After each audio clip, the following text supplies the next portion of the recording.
Hi hello నమస్తే friends.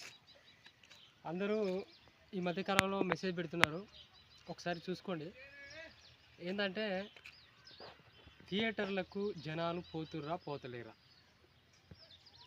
ఇప్పుడున్న కాలంలో సినిమా థియేటర్లకు జనాలు పోతుర్రా పోతలేరా అనే విషయం గురించి మాట్లాడమని చాలామంది కామెంట్ చేశారు. దాని గురించి మాట్లాడడానికి ఈరోజు మనం ముందుకు వచ్చి రావడం జరిగింది.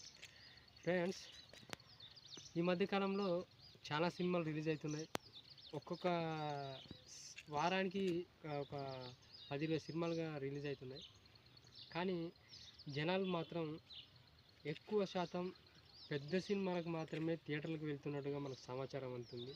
చిన్న సినిమాలను థియేటర్కి వెళ్ళి ఆదరించడం చాలా తక్కువగా అయిపోతుంది. అదేవిధంగా మీరు చూసుకున్నట్టయితే మీరు చూడండి, ప్రతి ఫ్రైడే ఒక 10-20 సినిమాలు అనేవి చిన్న పెద్ద అని తేడా లేకుండా రిలీజ్ అయితేనే ఉంటాయి, హీరోలతో సంబంధం లేకుండా. కానీ అందులో హిట్ ఫట్ అయ్యేటి ఏదో ఒకటి రెండు ఉంటాయి. ఇప్పుడు మనం సినిమాలు చూడాలనుకుంటే ఫస్ట్ రివ్యూ చూస్తారు. రివ్యూ బాగాలేదనుకో సినిమాకి వెళ్ళడం మానేస్తారు.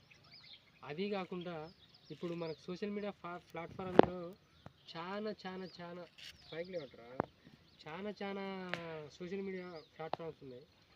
వాటిలలో ఈరోజు రిలీజ్ అయితే రేపు మన చేతులకు వచ్చే విధంగా ఉంటుంది. కాబట్టి ఇవన్నీ కారణాల చేత ఈరోజు రిలీజ్ అయితే ఇలాంటి చాలా రకాల కారణాల వల్ల థియేటర్స్కి వెళ్ళడం నిజానికి ఎవరు కాదన్నా అవునన్నా ఇది మాత్రం ముమ్మాటికి వాస్తవం. చాలా వరకు జనాలు థియేటర్లకు వెళ్ళడం మానేశారు. అది ఒక కారణం అయితే, ఇంకా రెండో కారణం వచ్చేసి ఏంటిదంటే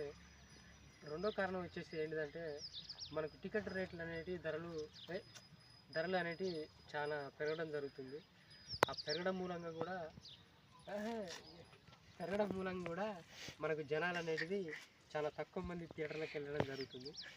ఇది థియేటర్లకు వెళ్తున్నారు, ఇది మాత్రం మన అభిప్రాయం ఫ్రెండ్స్. ఒకవేళ మీ అభిప్రాయం ఎలా ఉందో మీరు ఒకసారి కామెంట్ రూపంలో కామెంట్ తెలియజేయండి. ఒకవేళ మీరు కూడా వెళ్తున్నారు అంటే మీరు ఒకసారి కామెంట్ చేసి చెప్పండి. ఎట్లట్లేదంటే ఎందుకు వెళ్ళట్లేదు దాన్ని కూడా మనం కారణం కామెంట్ రూపంలో మీరు తెలియజేయాల్సిందిగా కోరుకుంటున్నాము. ఇది అసలు వెళ్తురా అనే దానికి